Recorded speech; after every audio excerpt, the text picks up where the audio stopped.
নিম্নচাপজনিত কারণে অতি ভারী বর্ষণের ফলে হাওড়া নদীর জলস্তর ক্রমশ বৃদ্ধি পেয়ে চলছে। এর ফলে জলবন্দী হয়ে পড়েছেন রাজধানীর বলদাখাল, রেশমবাগান, কাশীপুর সহ সংশ্লিষ্ট এলাকার জনগণ। পরিস্থিতি বিবেচনা করে জলবন্দী মানুষদের উদ্ধারের জন্য প্রশাসনের পক্ষ থেকে বোট নামানো হয়েছে। উদ্ধার কাজে রয়েছেন disaster management, TSR, scout and guide সহ অন্যান্য স্বেচ্ছাসেবকরা। সংশ্লিষ্ট এলাকা পরিস্থিতি খতিয়ে দেখছেন পশ্চিম জেলা পরিষদের ভারপ্রাপ্ত সভাধিপতি বিশ্বজিৎ শীল। সংবাদ মাধ্যমের মুখোমুখি হয়ে তিনি জানান, পরিস্থিতি এখনও স্বাভাবিক রয়েছে। রাতের দিকে বৃষ্টি হলে জলস্তর বৃদ্ধি পাবে। বর্তমানে হাওড়া নদীর জল বলদাখাল, কাশীপুর, রেশমবাগান প্রভৃতি নিচু এলাকায় মানুষের বাড়িঘরে প্রবেশ করতে শুরু করেছে। তিনি আরও জানান, স্থানীয় একটি বিয়ে বাড়িতে শেল্টার হাউস করা হয়েছে। এখানে বাচ্চাদের জন্য দুধের ব্যবস্থা করা হয়েছে, বড়দের জন্য খাবারের ব্যবস্থাও করা হয়েছে। তিনি জানান, পরিস্থিতি মোকাবেলায় আমরা প্রস্তুত রয়েছি। পরিস্থিতি তো এখন পর্যন্ত মোটামুটি বিপদসীমার নিচে আছে, যেটা ডেঞ্জার জোন আছে অতিরিক্ত এখনো হয়নি। তো যদি বৃষ্টি হয় সেই জায়গায় বন্যা হবে, এটা নিশ্চিত।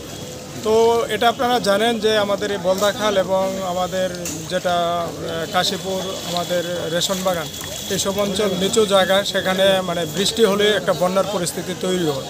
তো এটা প্রত্যেকবারই এটা হয়। তো কালকে থেকে অবিরাম বর্ষণ হচ্ছে, সেই জায়গায় বন্যার পরিস্থিতি সৃষ্টি হয়েছে। তো প্রশাসন থেকে সব ধরনের ব্যবস্থা সেখানে নেওয়া হয়েছে। আমাদের যে বিয়েবাড়ি আছে, এটা অমূল্য বিয়েবাড়ি, সেখানে শেল্টার হাউস খোলা হয়েছে। তো সেখানে প্রশাসনের তরফ থেকে মাইকিংয়ের ব্যবস্থা করা হয়েছে এবং বোর্ড নামানো হয়েছে।